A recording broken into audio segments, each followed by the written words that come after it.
অপ্রয়োজনীয় প্রকল্পের নামে হাজার হাজার কোটি টাকা নয় ছয়। আওয়ামী লীগের আমলে বেবিচকের দুর্নীতির নথি দুদকের হাতে, লোপাটে জড়িতদের বিচার দাবি। প্রথমবার নিজস্ব ব্যবস্থাপনায় গভীর সমুদ্র বন্দর চ্যানেল খননে চট্টগ্রাম বন্দর বছরে বাঁচবে 350 কোটি টাকা।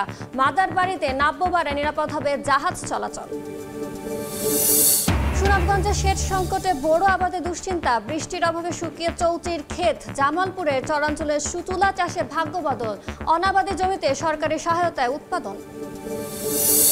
চায়ের রাজধানী শ্রীমঙ্গলে রেলওয়ে স্টেশনের বেহাল দশা, দীর্ঘদিন সংস্কার না করায় ভোগান্তিতে যাত্রীরা। পর্যটনে গতি ফেরাতে সমাধানের আশ্বাস। এবং কুয়েতে একক শ্রমিক ভিসা সত্যায়নের নতুন নিয়ম, সশরীরে উপস্থিত থাকতে হবে মালিককে। নির্দেশনাকে স্বাগত জানিয়েছেন প্রবাসী বাংলাদেশিরা।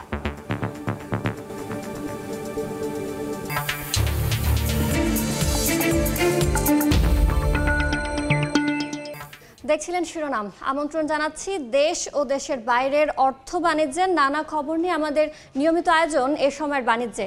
আপনাদের সঙ্গে আছি আমি ইয়ানুর শিফাত। দর্শক, অর্থ বাণিজ্যের নানা খবরের পাশাপাশি আজ আমরা আলোচনা করব আগের সরকারের সময়ে নেওয়া বেসরকারি বিমান চলাচল কর্তৃপক্ষ বেবিচকের অপ্রয়োজনীয় কিছু প্রকল্প নিয়ে। আমাদের সঙ্গে স্টুডিওতে আছেন এভিয়েশন বিভাগ বিশেষজ্ঞ কাজী ওয়াহিদুল হক। এই সময়ের বাণিজ্যে আপনাকে স্বাগত স্যার। আমরা আলোচনা করব, তবে তার আগে আমরা একটি প্রতিবেদন দেখে নিব। প্রয়োজন নেই, তবুও শত শত কোটি টাকার প্রকল্প নিয়ে অর্থ অপচয় ও লোপাটের অভিযোগ উঠেছে বেসরকারি বিমান চলাচল কর্তৃপক্ষ বেবিচকের বিরুদ্ধে। আওয়ামী লীগ সরকারের সময় নেওয়া অপ্রয়োজনীয় এমন প্রকল্প বাতিলের কথা জানিয়েছে বর্তমান কর্তৃপক্ষ। তবে রাষ্ট্রের টাকা অপচয়ের জড়িতদের জবাবদিহিতা নিশ্চিতের দাবি বিশেষজ্ঞদের। কাজল আব্দুল্লাহর রিপোর্ট। বেসরকারি বিমান চলাচল কর্তৃপক্ষ বা বেবিচকের প্রধান কার্যালয়, বিভিন্ন সুবিধা সম্বলিত ভবনটির নিচতলায় থাকার কথা ছিল একটি মসজিদ, কিন্তু মূল নকশাকে চাপা দিয়ে সেখানে মসজিদ তৈরির বরাদ্দের অর্থ দিয়ে নির্মাণ করা হচ্ছিল বিমানের আদলে একটি জাদুঘর। পরিকল্পনা করা হয় অতিরিক্ত 20 কোটি টাকা দিয়ে আলাদা মসজিদ নির্মাণের, কিন্তু আওয়ামী সরকার পতনের পর বন্ধ হয়ে যায় অনিয়মকারীদের মিউজিয়াম নির্মাণযজ্ঞ। অনিয়মের স্বর্গ গড়ে তোলা হয় বেবিচকের অনেক প্রকল্প জুড়েই। শাহজালাল বিমানবন্দরের তৃতীয় টার্মিনাল, কক্সবাজার বিমানবন্দর সহ ছোট বড় অনেক প্রকল্পেই হাজার হাজার কোটি টাকার অনিয়মের নথি এখন দুদকের হাতে। বেবিচক বলছে প্রয়োজনীয়তা না থাকায় এমন 300 কোটি টাকার কার্যক্রম বন্ধ করেছে অর্থ মন্ত্রণালয়। 500 গাছ দূরে যেখানে একটা বড় মসজিদ আছে, তার পাশে আরেকটা বড় মসজিদ এবং আমার বিল্ডিংয়ের নিচে একটা বড় মসজিদ, তাইলে এই সিএটিসি স্কুলের পাশে মসজিদটা কি প্রয়োজন? মেইন ফোকাস হচ্ছে অপারেশনাল দিকে যত বেশি কাজ করা যায়, আমি ফোকাসড অন দ্যাট, যেটা আমাদের রেভিনিউ জেনারেট করবে, আমাদের ইকোনমিতে অবদান রাখবে, সেই কাজগুলোকে আমি সর্বোচ্চ গুরুত্ব দিয়ে নাম্বার 1 প্রায়োরিটি দিয়ে আমি আগিয়ে নিয়ে যাওয়ার চেষ্টা করছি। লুটপাটে জড়িত বেবিচক ও বিমান মন্ত্রণালয়ের অসাধু কর্মকর্তাদের বিচারের আওতায় আনার দাবি বিশেষজ্ঞদের। আগে যারা করেছিল কোন গ্রাউন্ডে করেছে, কি প্রয়োজনে করেছে, এটা তো জানা দরকার ছিল। তো এটা নিয়ে আমার মনে হয় তাদের একটা সুষ্ঠু তদন্ত হওয়া হোক, আর যদি এখানে দুর্নীতি হয় বা কোনো স্বার্থ জড়িত থাকে সেটারও তদন্ত হওয়া উচিত এবং বিচারের আওতায় আসা উচিত। উন্নয়নের নামে সাধারণ মানুষের দেয়া অর্থ কোনোভাবেই লোপাটের সুযোগ দেয়া হবে না বলেও জানিয়েছে সিভিল এভিয়েশন। কাজল আব্দুল্লাহ, সময় সংবাদ, ঢাকা। স্যার, আমরা যেমন প্রতিবেদনটিতে দেখলাম, গুরুত্বপূর্ণ এই এভিয়েশন খাতে অনেক অনিয়মের তথ্য বেরিয়ে আসছে এখন। এই বিষয়টি আপনি কিভাবে দেখছেন? ধন্যবাদ। আসলে যেটা রটে সেটা তো বটে, এই ধরনের যে অভিযোগ এসছে এখানে কিন্তু কিছুটা তো অবশ্যই সত্যতা আছে। আমরা যদি দেখি বিগত সময়ে এই ঢাকা টার্মিনাল 3 নির্মাণের ব্যাপারে, ব্যয়ের ব্যাপারে অনেক ধরনের কথা এসছে। এটা যে ব্যয়, প্রথমে প্রাক্কালিত যে ব্যয় ছিল তার থেকে 3 গুণ বেশি খরচ হয়েছে এটা করতে, এখনও এটা শেষ হয়নি। এবং অলরেডি এটা যে নির্দিষ্ট সময় ছিল সেই নির্দিষ্ট সময়সীমা পের হয়ে গেছে, এবং এখনও আমরা জানি না যে এটা কবে এটা উদ্বোধন করা হবে বা এটা সেবা কখন থেকে যাত্রীরা পেতে থাকবে আর কি। হ্যাঁ, বারবার এটা তারিখ বদলানো হচ্ছে এবং এবার সর্বশেষ বলা হয়েছে বছরের অক্টোবরের মধ্যে এটা চালু হবে। বাট এটার ব্যাপারেও কিন্তু আমাদের সন্দেহ আছে এটা যে অক্টোবরের মধ্যে চালু হতে পারবে কিনা। খরচের ব্যাপারেও কিন্তু এখানে বড় আছে, এখানে যে খরচ প্রাক্কলিত যে ব্যয় ছিল তার থেকে 3 গুণ বেশি খরচ হয়েছে, এবং আরও কত খরচ হবে সেটা আমরা শেষ পর্যন্ত বলতে পারছি না। সো কাজেই এইটা তো অনেকের কাছেই প্রশ্ন আছে যে এই ব্যয়ের ব্যাপারটা আমাদেরকে কাছে যদি না করা হয়, ট্রান্সপারেন্সি না থাকে, তাহলে মানুষের মনে তো স্বাভাবিকভাবেই প্রশ্ন জাগতে পারে।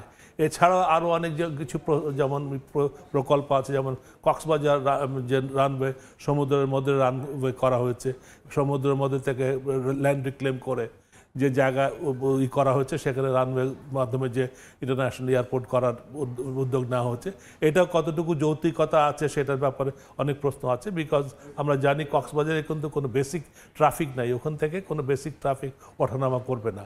সেই ক্ষেত্রে শুধুমাত্র ট্যুরিস্টদের উপরে ভরসা করে ওখানে যে আন্তর্জাতিক ফ্লাইট ওঠানামা করবে পরিমাণ মতো, সেটা আমরা কখনোই ভাবতে পারি না। বিকজ কক্সবাজার সমুদ্র সৈকত দেখার জন্য কি বিদেশিদের তেমন আগ্রহ আমরা কখনোই লক্ষ্য করিনি, এবং ট্যুরিজমের ক্ষেত্রে আমরা যারা জানি, যতটুকু জানি যে আমাদের দেশে থেকে অনেক ভালো সমুদ্র সৈকত পৃথিবীর আমাদের পার্শ্ববর্তী দেশগুলো বা অন্যান্য দেশে আছে। কাজে সমুদ্র সৈকত দেখার জন্য কিন্তু কোনো ট্যুরিস্ট বা বিদেশ থেকে আমাদের এখানে আসবে না।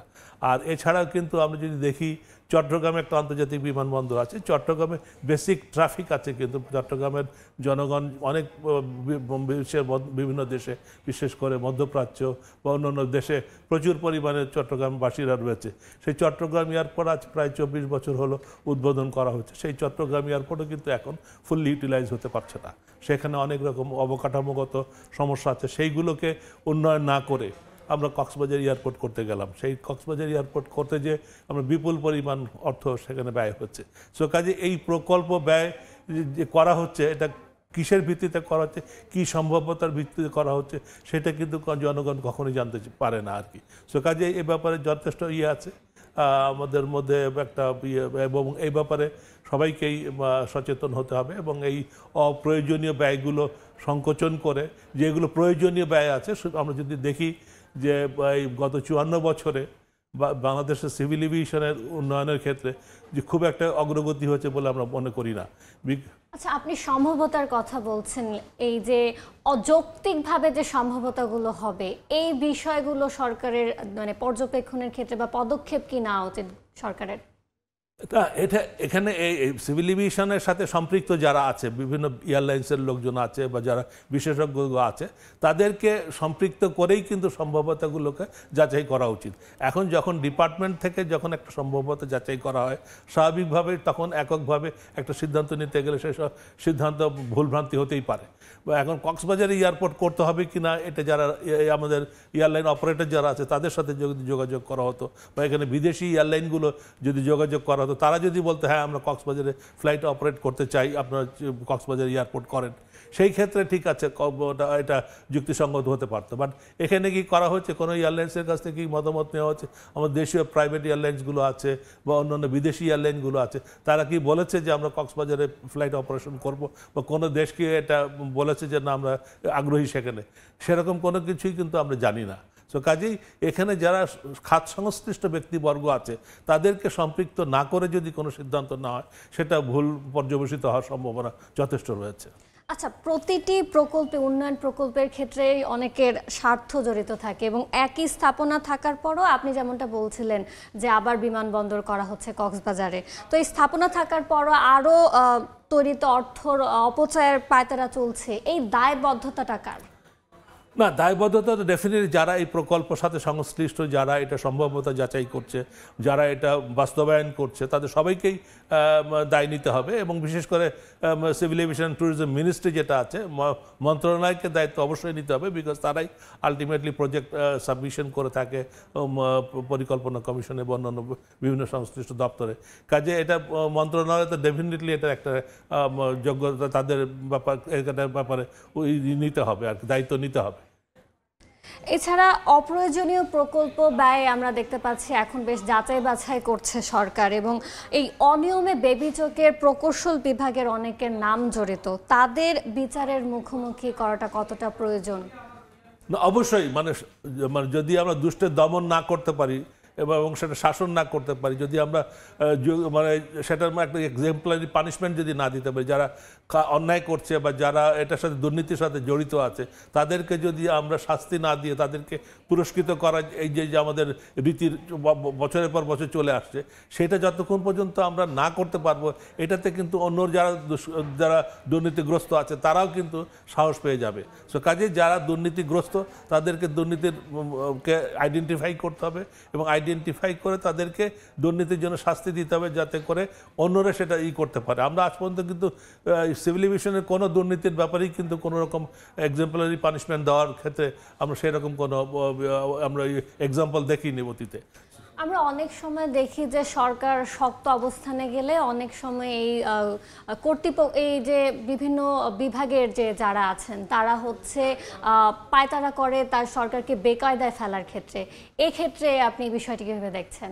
এখন এই কোনো সম্ভাবনা রয়েছে কিনা এই পর্যায়ে? না, এটা তো যারা দুষ্ট লোক তারা তো সবসময় একটা তাদের বেরিয়ে আসার একটা স্কেপ রাস্তা খুঁজে বার করবে আর কি, এক্সিট রাস্তা বার করতে চেষ্টা করবে এবং তাদের যে দুষ্কৃতিকারী যারা আছে তারা সেখান থেকে যে কীভাবে বেরোতে পারে সেটা সবসময় খোঁজ করতে হবে। বাট নিশ্চয়ই করে সবাই তো একটা ডিপার্টমেন্টের একটা মন্ত্রণালয়, সবাই তো তারা হতে পারে না, দুর্নীতিবাজ হতে পারে না। নিশ্চয়ই করে ভালো লোকজন আছেন, যারা ভালো আছেন তাদেরকে এগিয়ে আসতে হবে, তাদেরকে দৃষ্টান্ত সৃষ্টি করতে হবে যাতে করে ভবিষ্যতে আর কেউ দুর্নীতির সাথে সম্পৃক্ত না হতে পারে, দুর্নীতি করে যাতে কোনো প্রজেক্ট না নিতে পারে যেটা আমাদের প্রয়োজন, সেই ধরনের প্রজেক্ট যাতে না হতে পারে।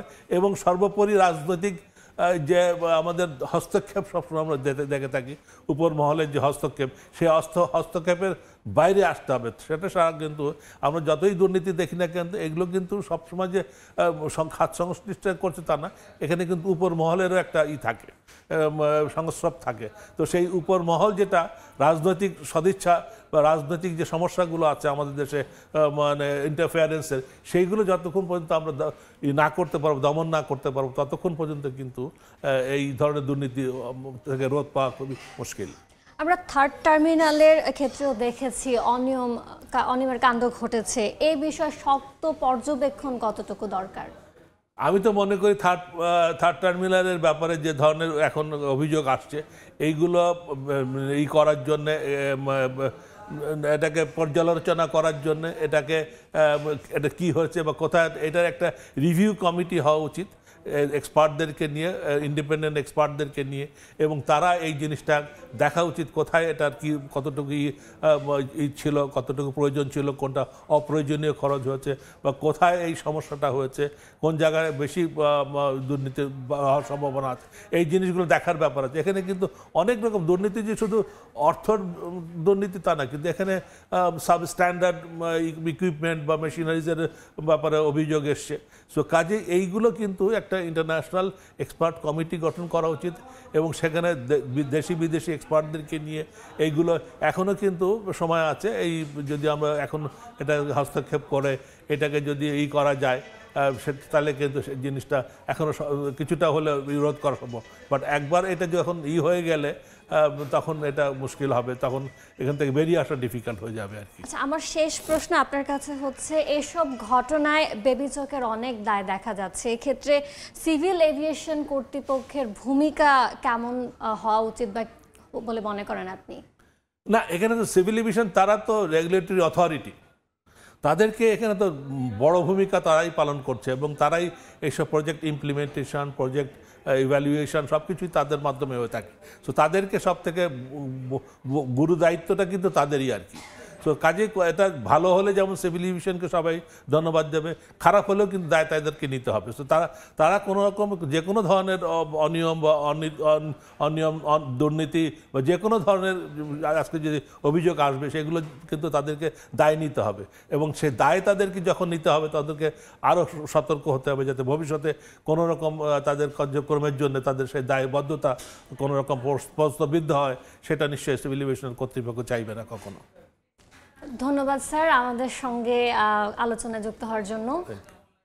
আমরা আলোচনা করছিলাম বেবিচকের বেশ কিছু অপ্রয়োজনীয় প্রকল্প নিয়ে এভিয়েশন বিশেষজ্ঞ কাজী ওয়াহিদুল আলমের সঙ্গে। এবার বন্দর বাণিজ্যের খবর।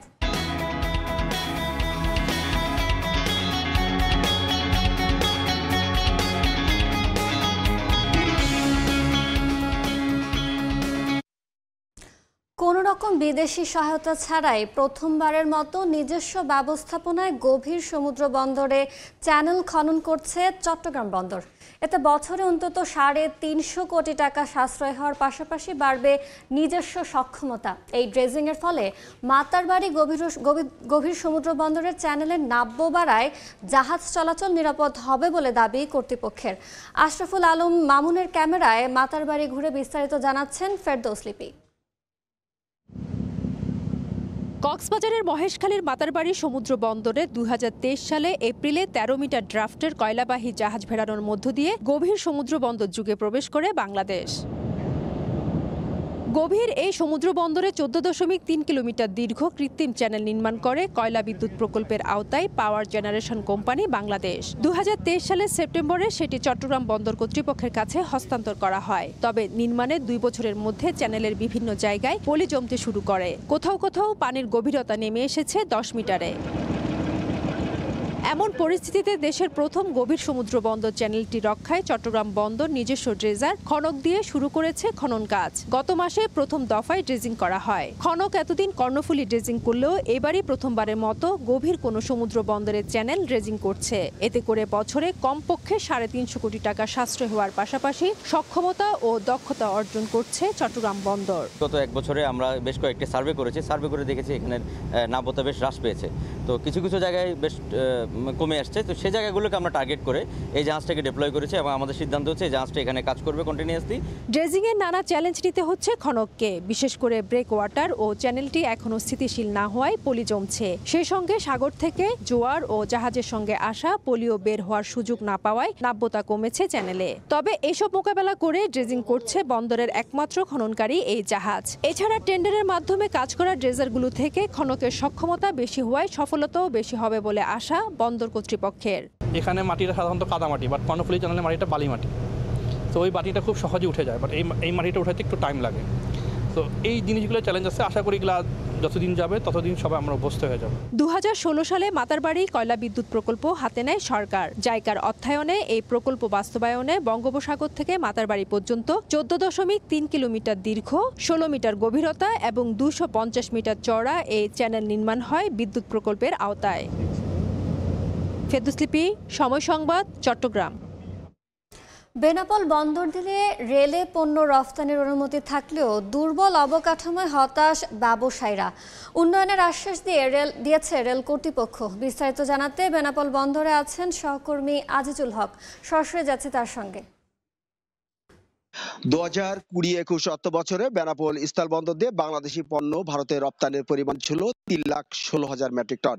আর ২০২৩-২৪ অর্থ বছরে এই রপ্তানি পণ্যের পরিমাণ বেড়ে দাঁড়িয়েছে ৪,৫৬,০০০ পরিমাণ।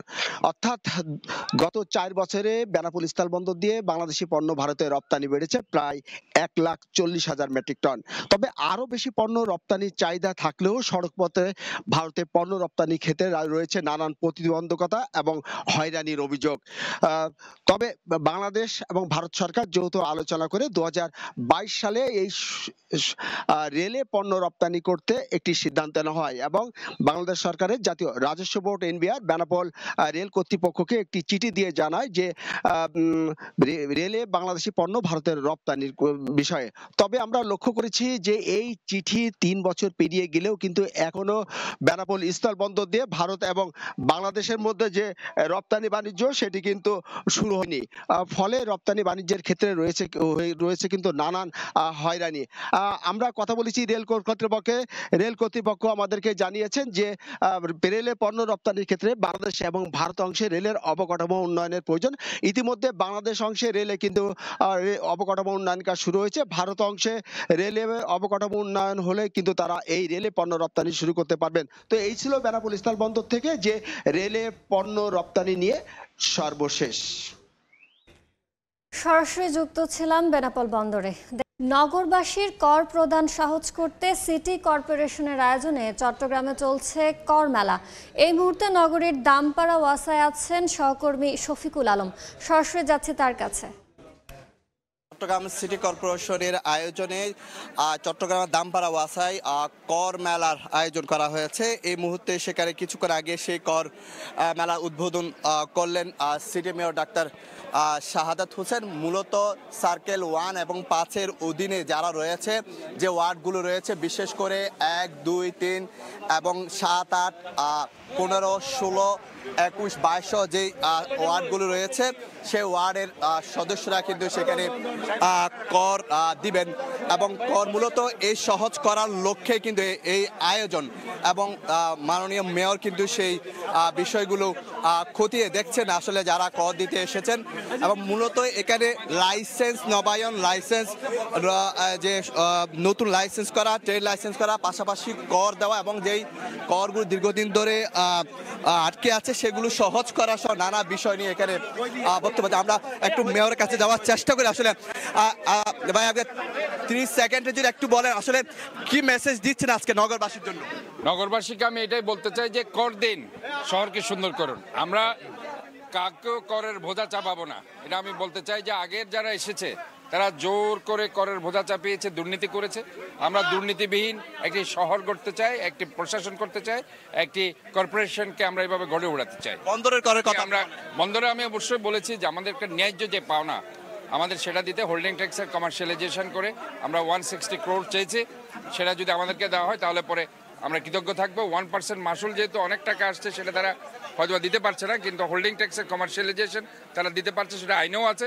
কাজে যেহেতু আইনে যেহেতু আছে, কাজে তারা এটা যাতে দেয়, আমি তাদের প্রতি আহ্বান জানাচ্ছি। ধন্যবাদ মেয়র মহোদয়কে। আমরা আসলে দেখলাম এই মুহূর্তে মেয়র বিভিন্ন জায়গা কিন্তু পরিদর্শন করছেন, বিভিন্ন করের মেলা, বিভিন্ন যে স্টলগুলো রয়েছে সেগুলো পরিদর্শন করে দেখছেন।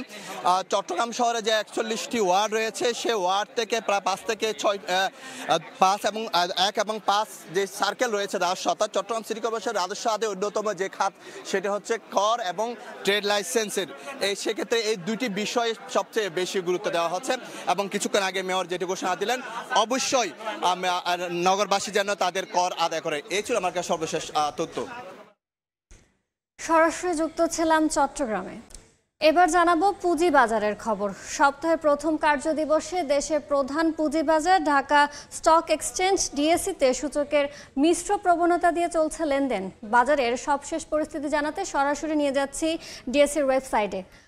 আমরা গত সপ্তাহের শেষ কার্যদিবসে যেমনটা দেখেছি, মিশ্র প্রতিক্রিয়ার মধ্য দিয়েই লেনদেন শেষ হয়েছিল এবং আজকের প্রথম 1.5 ঘন্টায় আমরা তেমন প্রবণতাই দেখতে পাচ্ছি। এবং প্রধান সূচক যেটি রয়েছে ডিএসই এক্স সূচক, সেটি 9 পয়েন্ট বেড়েছে এবং বর্তমানে অবস্থান করছে 5209 পয়েন্টে। এবং এরপরে যে সূচকটি রয়েছে ডিএসএস সরিয়া সূচক, সেটি পড়ে গিয়েছে এবং সেটি 0.92% পড়ে গেছে এবং এটি এখন অবস্থান করছে 1161 পয়েন্টে।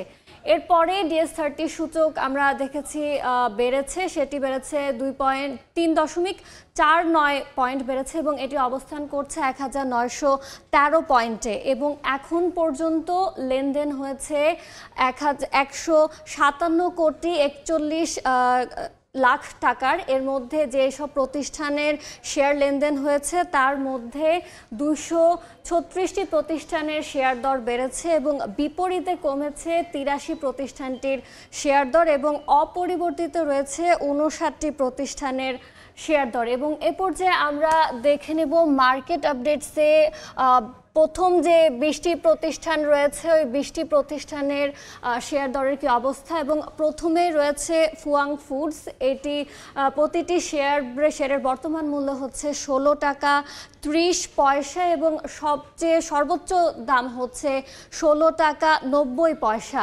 এবং গত দিনের তুলনায় এটির প্রতিটি শেয়ার দর আমরা যেমনটা দেখতে পাচ্ছি প্রায় 1 টাকা কমেছে। এবং এরপরে রয়েছে ওরিয়েন্ট ইনফিউশন এবং এই প্রতিষ্ঠানের প্রতিটি শেয়ার 384 টাকায় বিক্রি হচ্ছে এবং এটির সর্বোচ্চ দাম ছিল 385 টাকা। এবং আমরা যদি গত কার্যদিবসের সঙ্গে এটির দাম মিলাই তাহলে দেখা যাচ্ছে যে সেদিনের তুলনায় বেশ খানিকটাই পড়ে গিয়েছে প্রতিষ্ঠানটির প্রতিটি শেয়ারের দাম, প্রায় 10 টাকার দাম কমে গিয়েছে। এবং এরপরে রয়েছে মালিক স্পিনিং এবং এরপরে বিডি অ্যালুমিনিয়াম, এরপরেই রয়েছে RD Rangpur dairy and foods. তো এই ছিল আমার কাছে ঢাকা স্টকস এক্সচেঞ্জের সবশেষ সংবাদ। এরপর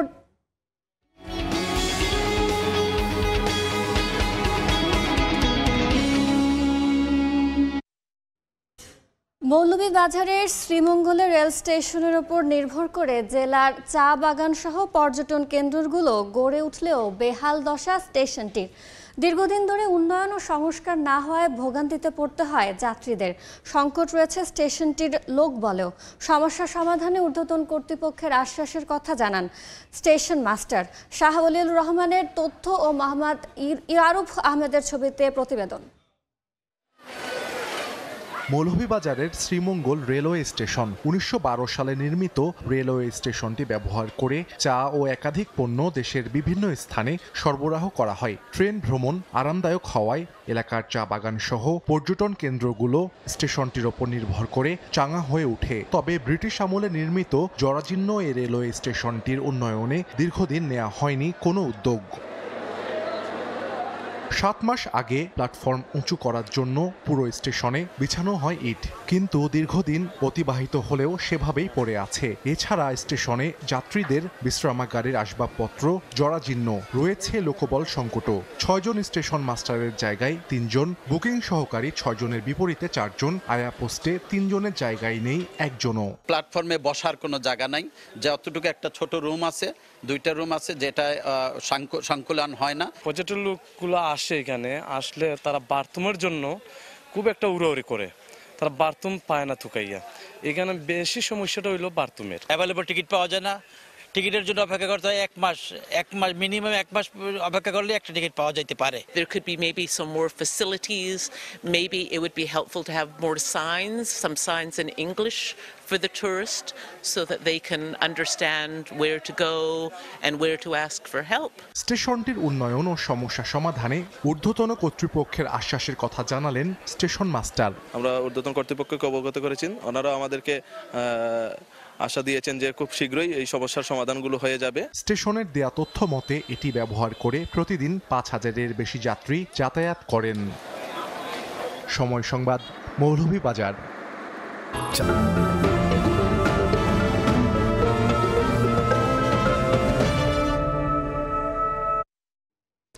বছরের একমাত্র ফসল বোরো ধান আবাদের পর বন্যা, খরা, বাঁধ ভাঙার আতঙ্কে দিন কাটছে সুনামগঞ্জের হাওরবাসীর।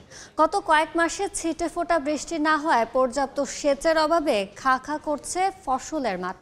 নদ নদীগুলোর পানি শূন্য, নির্ধারিত সময়ের মধ্যে ফসল রক্ষা বাঁধের কাজও শেষ হয়নি। হিমাদ্রি শেখর ভদ্রকে সঙ্গে নিয়ে সুনামগঞ্জের হাওর ঘুরে নৌশাদ আহমেদ চৌধুরীর ক্যামেরায় বিস্তারিত জানাচ্ছেন ইকরামুল কবির। বর্ষায় বানের পানিতে নদী উপচে দুকুল ভাসিয়ে দেয়, আর সেই নদী শুষ্ক মৌসুমে একেবারে মরুভূমিতে পরিণত হয়। সুনামগঞ্জের জাদুকাটা নদীতে চলছে মেলা। সুনামগঞ্জের বিশ্বমপুরের এই জাদুকাটা নদীর বুকে ধান লাগিয়েও বছরের একমাত্র ফসল টিকাতে পারছেন না এই এলাকার কৃষকেরা। বাংলাদেশ কৃষি উন্নয়ন কর্পোরেশন বলছে আগামী মৌসুমে সেচ সুবিধা করে দিবেন এই এলাকার জন্য। নদী শুকিয়ে খাঁ খাঁ করায় সেচের জন্য পানি সংকটে কৃষক। বড় মৌসুমের শুরু থেকে বৃষ্টির দেখা পায়নি হাওর পাড়ের মানুষ। দেখার হাওর, শনির হাওর সহ পানির অভাবে হাজার হাজার হেক্টর ধানের ক্ষেত শুকিয়ে চৌচির। ব্যক্তি পর্যায়ে ছাড়া হাওরের মাত্র 30 ভাগ জমি বিএডিসির সেচ সুবিধায় রয়েছে। আগামীতে এর পরিধি বাড়ানোর কথা জানালেন সংশ্লিষ্টরা। নদী নাই, পানি কোথায় দিব? ধান একেবারে মরার অবস্থা। 10 বছরের ভিতরে যে নদী এবার ভরে থাকে। 40টা 5 কিউসেক মোটর আর 15টা 2 কিউসেক মোটর কৃষকদেরকে বিতরণ করা হবে আগামী 5 বছরে। পানি উন্নয়ন বোর্ড 2023 সালে সুনামগঞ্জের 19টি নদীর 443 কিলোমিটার খননে 2000 কোটি টাকার একটি প্রকল্প হাতে নেয়। প্রকল্প বাস্তবায়নে দিন গুনছেন সংশ্লিষ্টরা। আমাদের নদীগুলোতে ড্রেজিং হয়ে যায়, তাহলে সেক্ষেত্রে আমরা সার্ভিস ওয়াটার ব্যবহার করতে পারবো এবং যে শেষের যে সমস্যাটা সেটা নিরসন হবে। এদিকে ফসল রক্ষা বাঁধ নির্মাণে অনিয়ম সহ বড় মৌসুমের আগাম বন্যা মোকাবেলায় বিভিন্ন প্রকল্প নিয়ে জরুরি সভা করেন জেলা প্রশাসক। 28 ফেব্রুয়ারি ফসল রক্ষা বাঁধ সংস্কারে শেষ সময়সীমা থাকলেও 15 বাঁধ এখনো সংস্কার হয়নি। তবে শেষ সংকট দূর করতে বাংলাদেশ কৃষি উন্নয়ন কর্পোরেশনকে ব্যবস্থা নেওয়ার তাগিদ দেন তিনি। আমরা বিএডিসিকে বলবো যেন আরো কিছু সংখ্যক জরুরি ভিত্তিতে এলএলপি আমাদের অনুকূলে বরাদ্দ দেয়। চলতি বোরো মৌসুমে জেলায় 2,23,000 হেক্টর জমিতে বোরো আবাদ করা হয়েছে। ইকরামুল কবির, সময় সংবাদ, সুনামগঞ্জ। দেখছেন এই সময়ের বাণিজ্য। শনিবার অনুষ্ঠিত হলো আমেরিকান ইন্টারন্যাশনাল ইউনিভার্সিটি বাংলাদেশ AIUB-র 22তম সমাবর্তন। প্রতিষ্ঠানটির নিজস্ব ক্যাম্পাসে এই সমাবর্তন অনুষ্ঠিত হয়েছে। এতে রাষ্ট্রপতির পক্ষে সভাপতিত্ব করেন অর্থ উপদেষ্টা ডক্টর সালেউদ্দিন আহমেদ। বিশেষ অতিথি হিসেবে ছিলেন বিশ্ববিদ্যালয় মঞ্জুরি কমিশনের চেয়ারম্যান SMA ফয়েজ। অনুষ্ঠানে বক্তব্য দেন AIUB-র ট্রাস্টি বোর্ডের chairman Nadia Anwar, vice chancellor Saiful Islam, pro vice chancellor Abdur Rahman. সমাবর্তনে বিভিন্ন অনুষদের 2547 জন শিক্ষার্থীকে স্নাতক ও স্নাতকোত্তর ডিগ্রি প্রদান করা হয়।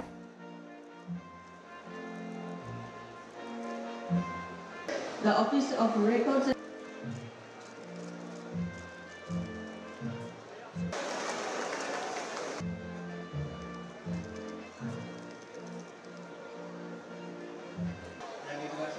আদৌ তার এক্সট্রা অভিনন্দন জানাচ্ছি।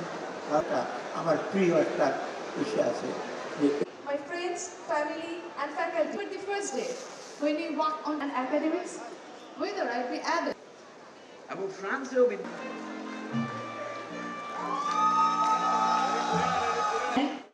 এই সময়ের বাণিজ্য। কুয়েতে গৃহকর্মী বা একক শ্রমিক ভিসা সত্যায়নের ক্ষেত্রে মালিককে সশরীরে উপস্থিত থাকার নির্দেশনাকে স্বাগত জানিয়েছেন প্রবাসীরা। দেশটির বাংলাদেশি কর্মীরা যেন আর্থিকভাবে ক্ষতিগ্রস্ত না হন সেজন্য এই উদ্যোগ নেওয়া হয়েছে বলে জানিয়েছে দূতাবাস। কুয়েত থেকে মঈন সুমনের রিপোর্টে বিস্তারিত। অর্থনৈতিকভাবে শক্তিশালী দেশগুলোর মধ্যে অন্যতম কুয়েত। উন্নতির ধারা বজায় রাখতে দেশটির পরিচ্ছন্নতা কর্মী থেকে শুরু করে বিভিন্ন অফিস, আদালত, শপিং মল, রাস্তাঘাট, মসজিদ, শিক্ষা প্রতিষ্ঠান, কৃষি বাগান সহ নানা কাজে বিভিন্ন দেশ থেকে দক্ষ অদক্ষ শ্রমিক নেওয়া হয়। পার্শ্ববর্তী দেশগুলো থেকে কুয়েতের ভিসা নিতে কোনো সমস্যা না হলেও বাংলাদেশের ক্ষেত্রে রয়েছে ভিন্নতা। প্রয়োজন হয় কুয়েতের উচ্চ পর্যায়ের বিশেষ অনুমতি বা লামানা। এই লামানার অজুহাত দেখিয়ে একটি চক্র ভিসার দাম করে রেখেছে আকাশচুম্বী। অন্যদিকে কিছু অসাধু দালালের মিথ্যা প্রতিশ্রুতিতে বিভ্রান্ত হয়ে প্রবাসীরা 20 নম্বর খাদেম গৃহকর্মী ভিসা, 18 নম্বর সুন ভিসা কিংবা ছোট কোম্পানির ভিসা নিয়ে কুয়েতে এসেও পড়েছেন বিপদে। যথাযথ সম্পর্কে জ্ঞান না থাকায় অনেকেই নিজের অজান্তেই অবৈধ হয়ে যাচ্ছেন। এতে কুয়েতে একদিকে যেমন বাংলাদেশের ভাবমূর্তি ক্ষুণ্ণ হচ্ছে, তেমনি আর্থিকভাবেও ক্ষতিগ্রস্ত হচ্ছেন কর্মীরা। এ অবস্থায় কুয়েতের বাংলাদেশি দূতাবাস সম্প্রতি একটি বিজ্ঞপ্তি প্রকাশ করেছে। সেখানে উল্লেখ করা হয়, বাংলাদেশি কর্মীদের স্বার্থ রক্ষার্থে একক ভিসা সত্যায়নের আবেদন শুধু কুয়েতি মালিক বা কফিল দ্বারা দূতাবাসে গ্রহণ করা হবে। এমন উদ্যোগকে স্বাগত জানিয়েছেন প্রবাসীরা। কফিল তথা স্পন্সর খুঁজে পাওয়ার জিনিসটা সহজ হবে এবং একটা দায়বদ্ধতার একটা জায়গায় সহজভাবে বের করা যাবে। ভিসার কোনো জাল থাকবে না, কোনোই থাকবে না। কোনো সময় কোনো সমস্যা হলে আমরা কুয়েতে ধরতে পারবো। সংশ্লিষ্টদের মতে কুয়েতে সর্বক্ষেত্রে বাংলাদেশের কর্মী নিয়োগে দূতাবাসের সত্যায়ন বাধ্যতামূলক করা হলে একদিকে যেমন ভিসা জালিয়াতি অনেকাংশে কমবে, তেমনি আর্থিকভাবে ক্ষতিগ্রস্ত হওয়া থেকে বেঁচে যাবেন প্রবাসীরা। মঈন সুমন, সময় সংবাদ, কুয়েত। এ পর্যায়ে শীর্ষ সংবাদগুলো জানিয়ে দিচ্ছে আরেকবার। অপ্রয়োজনীয় প্রকল্পের নামে হাজার হাজার কোটি টাকা নয় ছয়। আওয়ামী লীগের আমলে বেবিচকের দুর্নীতির নথি দুদকের হাতে, লোপাটে জড়িতদের বিচার দাবি। প্রথমবার নিজস্ব ব্যবস্থাপনায় গভীর সমুদ্র বন্দর চ্যানেল খননে চট্টগ্রাম বন্দর, বছরে বাঁচবে 300 কোটি টাকা। মাতার বাড়িতে নামবো বাড়া, নিরাপদ হবে জাহাজ চলাচল। এবং সুনামগঞ্জের সেচ সংকটে বড় আবাদে দুশ্চিন্তা, বৃষ্টির অভাবে শুকিয়ে চলচির ক্ষেত। জামালপুরে চরাঞ্চলে তুলা চাষে ভাগ্য বদল, অনাবাদী জমিতে সরকারি সহায়তায় উৎপাদন।